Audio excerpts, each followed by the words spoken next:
तो हिंदुस्तान का वो जाबान सैनिक बना सकता है जो देश के लिए अपने आप को सर्वोच्च न्योछावर कर देता है। इससे बड़ी कोई बात नहीं होती है। एक छोटे उदाहरण के बाद, क्योंकि काफी वक्ताओं को बोलना होगा, अपनी बात को विराम दूं। जब मैं आपका ध्यान आकर्षित करना चाहता हूँ कारगिल युद्ध की तरफ, जब कारगिल युद्ध के अंदर विक्रम बत्रा 4 बटालियन का एक अधिकारी वो जब टाइगर कॉलोनी पर कब्जा करता है, भारतीय मीडिया जाती है विक्रम बत्रा से पूछती है कि विक्रम बत्रा कॉलोनी पर कब्जा किया, आपका अगला लक्ष्य क्या है? तो वो भारत का जाबाज सैनिक कहता है ये दिल मांगे मोर, मुझे टाइगर हिल पर कब्जा करना है। टाइगर हिल पर कब्जा करने के बाद एक एम्बुश आता है, विक्रम बत्रा शहीद हो जाते हैं और देश के सर्वोच्च पुरस्कार बीबीसी से नवाजा जाता है। ये कोई शेर दिल हो सकता है तो हिंदुस्तान का सैनिक हो सकता है, जिसके लिए कहता हूँ मंजिलें बहादुरों का इस्तेमाल करती है, मंजिलें बहादुरों का इस्तेमाल करती है, पुतलों को तो रस्तों का खौफ मार देता है। मैं उस माटी का वृक्ष नहीं जो मुझे नदियों ने सींचा है, मंजिल माटी से पलकर मैंने जीवन को मृत्यु से खींचा है। पत्थर पर लिखी इबादत हूँ मैं, शीशों से कब तक तोड़ोगे, मिटने वाला नाम नहीं तुम मुझे कब तक रोकोगे, कब तक रोकोगे। हिंदुस्तान का सैनिक जब अपने हथियार उठाकर सीमाओं की ओर चलता है तो ये बिच्छू जैसा देश पाकिस्तान भी पीछे हट जाता है। एक बार पुनः सभी आयोजनकर्ताओं का दिल की गहराइयों से स्वागत और अभिनंदन करता हुआ उन सभी को बधाई देना चाहता हूं जो भारत की सेना में जा रहे हैं। आप लोग इस मारवाड़ की धरती का मान और सम्मान बनाए रखना।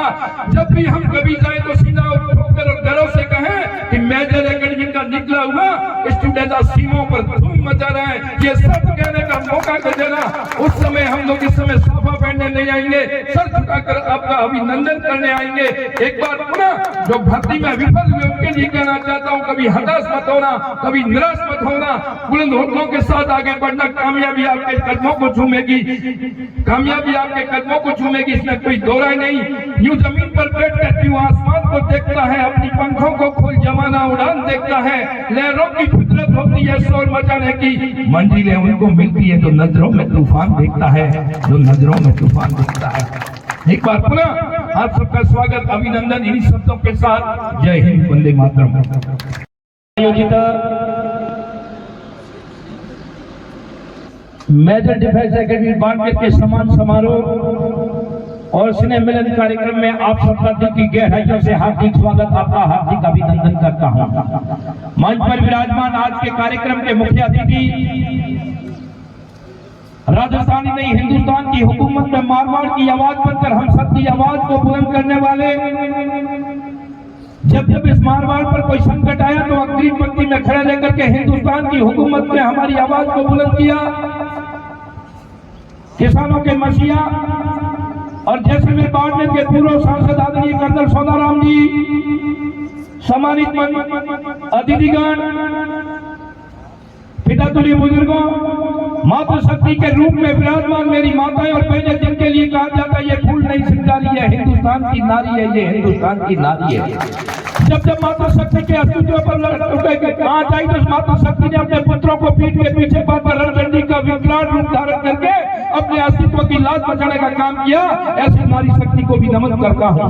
और मेरे सामने बैठे अग्निवीर में अभी सिलेक्ट होकर के आए हम वतन युवा साथियों, जिनकी भुजाएं हमेशा हिंदुस्तान के लिए फटती रहती है, ऐसे युवा साथियों, आज हम सबके लिए गर्व और गौरव की बात है। बाड़मेर के बोललाल, बाड़मेर और जैसलमेर की धरती से निकले वो सैनिक, और विशेष धन्यवाद देना चाहूंगा अशोक जी और उनकी टीम का। मैं किन शब्दों में अभिनंदन करूं, मेरे पास कोई शब्द नहीं कि आपकी मेहनत, आपकी लगन, आपके परिश्रम की पराकाष्ठा सच करके बोलती हुई वक्त की ये नई बातें लेकर के 15 लड़के और भारतीय सेना में जा रहे हैं। इस क्षेत्र के लिए गर्व की बात है, क्षेत्र के लिए एक अभिमान है, आप पर गर्व है मुझे सेकेंडरी पर। इसी धरती के लाल और भारतीय सेना में जाकर के हिंदुस्तान की सीमाओं को महफूज रखेंगे, इससे बड़ी हमारे लिए क्या गर्व की बात हो सकती है। उन 15 जवानों को बधाई देना चाहता हूं कि ये बाड़मेर की धरती, ये थार के वीरों की धरती रही।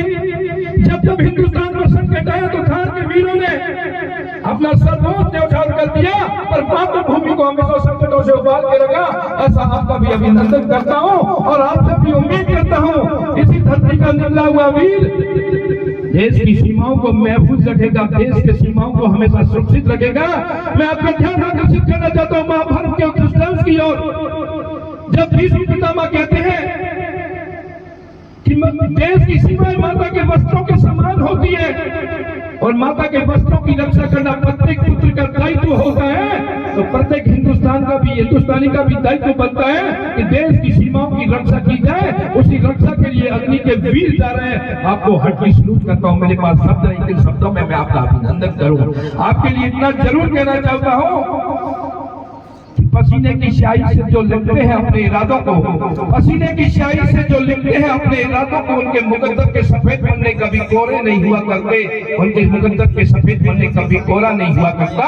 आपकी मेहनत की बदौलत आज आप लोग आगे गए हैं। आपके उन साथियों को भी बधाई देना चाहता हूँ जो इस भर्ती में रह गए हैं। इस भर्ती में रह गए, वो कभी हताश मत होना, कभी उदास मत होना।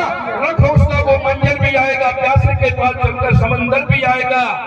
थककर ना बैठे मंजिल के मुसाफिर, मंजिल भी मिलेगी, मिलने का मजा भी आएगा, मिलने का मजा भी आएगा। हताश होने की जरूरत नहीं, क्योंकि हम बाढ़ में जैसे नाश्ता करते हुए वक्त की नई इबादत लेकर काल के कमाल पर नया इतिहास लिखा है। मैं अटल बिहारी जी की उन पंक्तियों को कहना चाहता हूँ जो इस भर्ती में नहीं हुए हैं। हार नहीं मानूंगा, राग नहीं ठानूंगा, काल के कपाल पर लिखता हूँ मैं, काल के कपाल पर लिखता हूँ, मैं गाता हूँ, मैं गीत नया गाता हूँ, मैं गीत नया गाता हूँ। कल भर्तियां और आएगी और आप भी यहाँ सेना में भर्ती होकर जाएंगे।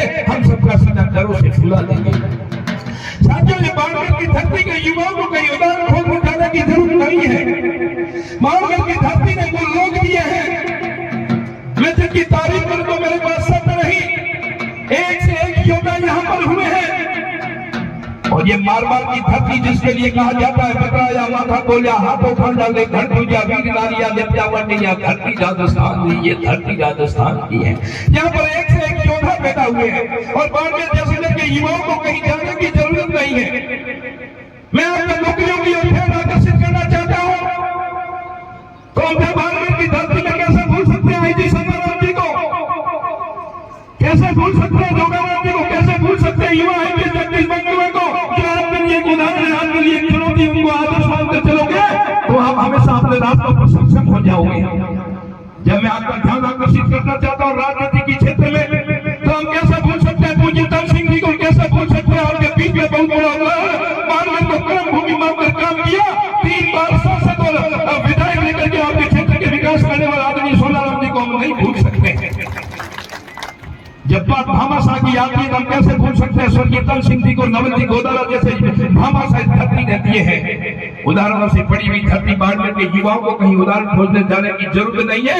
एक से एक उदाहरण आपके बीच में पड़े हैं और उनको आदर्श मान करके हम आगे चलते जाओगे तो दावे के साथ कहता हूं, ये त्याग तपस्या बलिदान की धरती का निकला हुआ हीरा हिंदुस्तान, राजस्थान में नहीं, बाड़मेर नहीं, हिंदुस्तान में जाकर के क्षेत्र का नाम रोशन करेगा। और कैसे भूल सकते हैं हम कारगिल के हीरो बुलाराम जी को, जिन्होंने अपने जीते घुसपैठियों को हिंदुस्तान की सीमाओं के अंदर घुसने नहीं दिया, मुंह तोड़ जवाब देते हुए वक्त की इबादत लिख दी थी और उन्होंने तिरंगे का मान सम्मान रखा। ये बात हवाओं को बताए रखना, रोशनी होगी चिरागों को जलाए रखना, लहू देकर जिसकी की हिफाजत, उस तिरंगे को आप बचाए रखना, उस तिरंगे को आप बचाए रखना, उस तिरंगे को बचाने का काम करने वाले सही बुलाराम जी को हम नहीं भूल सकते हैं। बंधुओं, ये मारवाड़ की धरती है और मैं विश्वास के साथ कहता हूँ, जिस मेहनत लगन के साथ ये defence academy, major defence academy आगे बढ़ रही है, बंधुओं विश्वास के साथ कहता हूँ, इस एकेडमी का निकला हुआ प्रत्येक लड़का हिंदुस्तान की सीमाओं का प्रहरी बनकर के काम करेगा, देश की सीमाओं का रक्षक बनकर के काम करेगा और इस बाड़मेर क्षेत्र का नाम रोशन करेगा। और आप सबके सहयोग की जरूरत रहती है, जितने भी महानुभाव रहे आपके सहयोग की जरूरत रहेगी। आप लोग इस एकेडमी को सहयोग करते रहोगे तो निश्चित दिन दुगनी और रात अपनी प्रगति करती हुई ये एकेडमी एक नया आयाम करेगी और इस क्षेत्र के युवाओं को एक रोजगार मिलता जाएगा, एक रास्ता मिलता जाएगा कि यहीं से अपने गाँव में से मेहनत करके भारतीय सेना में, पुलिस में, पैरामिलिट्री में, अर्धसैनिक बल में जाकर के क्षेत्र का नाम रोशन करेंगे।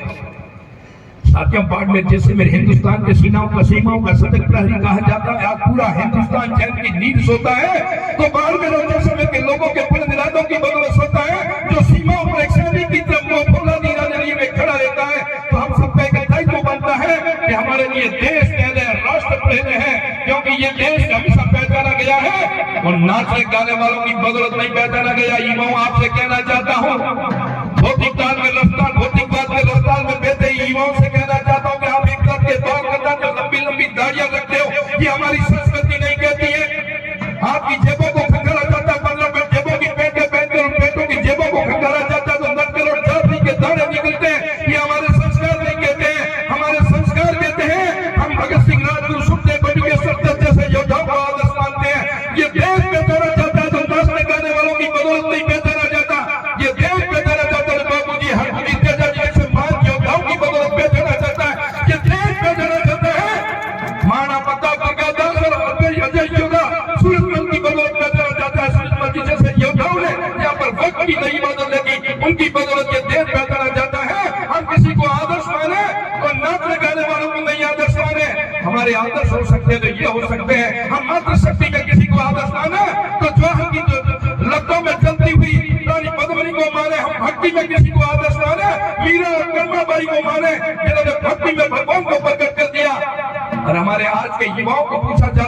हमारे आदर्शवान है तो बंबई में नचनियों के नाम लेते हैं, डूबना आता है, शर्म आती है कि तुम लोगों के नाम लेते हो, एक तरह सूर्यों की तरह बाल कटाते हो, गलियों में घूमते हो, लोग तुम्हारे पर ताना मारते हैं, शर्म आती है बंधुओं।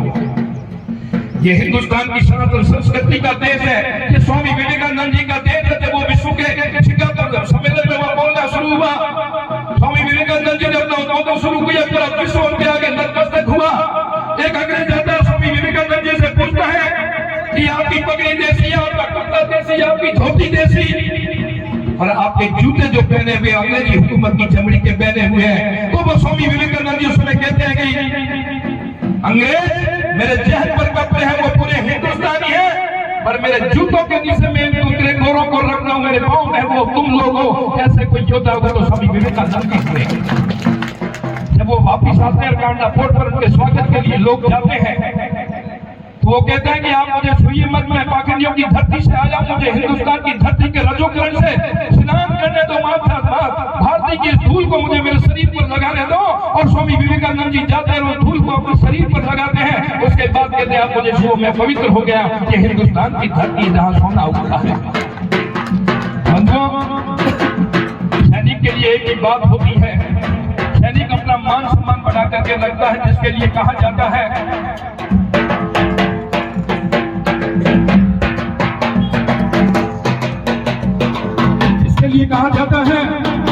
भारतीय सैनिक के लिए